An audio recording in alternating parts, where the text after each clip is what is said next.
ಸ್ವಾಗತ. ಇದು ವೀರಶೈವ ಲಿಂಗಾಯತರ ಧ್ವನಿ. ಆತ್ಮೀಯ ಬಂಧುಗಳೇ, ಬೆಂಗಳೂರು ನಗರದ ಶಕ್ತಿ ಕೇಂದ್ರವಾದ ವಿಧಾನಸೌಧ ಹಾಗೂ ವಿಕಾಸಸೌಧದ ಅಂಗಳದಲ್ಲಿ ರಾಜ್ಯ ಸರ್ಕಾರ ಪುಸ್ತಕ ಮೇಳ ಆಯೋಜಿಸಿದೆ. ಈ ಪುಸ್ತಕ ಮೇಳಕ್ಕೆ ಇಂದು ಹುನಗುಂದ ಶಾಸಕ ಹಾಗೂ ವೀರಶೈವ ಲಿಂಗಾಯತ ಅಭಿವೃದ್ಧಿ ನಿಗಮದ ಅಧ್ಯಕ್ಷರಾದ ವಿಜಯಾನಂದ ಕಾಶಪ್ಪನವರು ಭೇಟಿ ನೀಡಿದರು.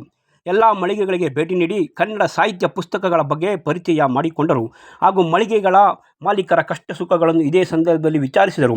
ನಂತರ ಸುದ್ದಿಗಾರರೊಂದಿಗೆ ಮಾತನಾಡಿದ ಕಾಶಪ್ಪನವರು, ಕನ್ನಡ ಭಾಷೆಗೆ 2000 ವರ್ಷಗಳ ಇತಿಹಾಸವಿದೆ. ಈ ಇತಿಹಾಸವನ್ನು ತಿಳಿಯಬೇಕಾದರೆ ನಾವು ಪುಸ್ತಕಗಳನ್ನು ಓದಬೇಕು. ಪುಸ್ತಕಗಳನ್ನು ಓದಿದರೆ ಮಾತ್ರ ಸಾಹಿತ್ಯದ ಹಾಗೂ ಸಂಸ್ಕೃತಿ ಸಂಸ್ಕಾರದ ಬಗ್ಗೆ ನಮಗೆ ಅರಿವು ಮೂಡುತ್ತದೆ ಎಂದು ಅಭಿಪ್ರಾಯಪಟ್ಟರು. ಕನ್ನಡ ಪ್ರೇಮಿಗಳೇ, ತಾವು ಪುಸ್ತಕಗಳನ್ನು ಓದುವ ಅಭ್ಯಾಸವನ್ನು ಮಾಡಿಕೊಳ್ಳಬೇಕು.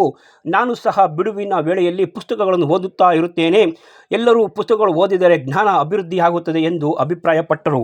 ಮುಂದಿನ ದಿನಗಳಲ್ಲೂ ಸಹ ವಿಧಾನಸೌಧದ ಅಂಗಳದಲ್ಲಿ ಪುಸ್ತಕ ಮೇಳ ನಡೆಯುವ ಬಗ್ಗೆ ರಾಜ್ಯ ಸರ್ಕಾರದ ಜೊತೆ ಮಾತನಾಡಿ ಪ್ರತಿ ವರ್ಷ ಪುಸ್ತಕ ಮೇಳವನ್ನು ಆಯೋಜಿಸುವಲ್ಲಿ ಸರ್ಕಾರ ಮುಂದಾಗುತ್ತದೆ ಎಂದು ವಿಶ್ವಾಸ ವ್ಯಕ್ತಪಡಿಸಿದರು.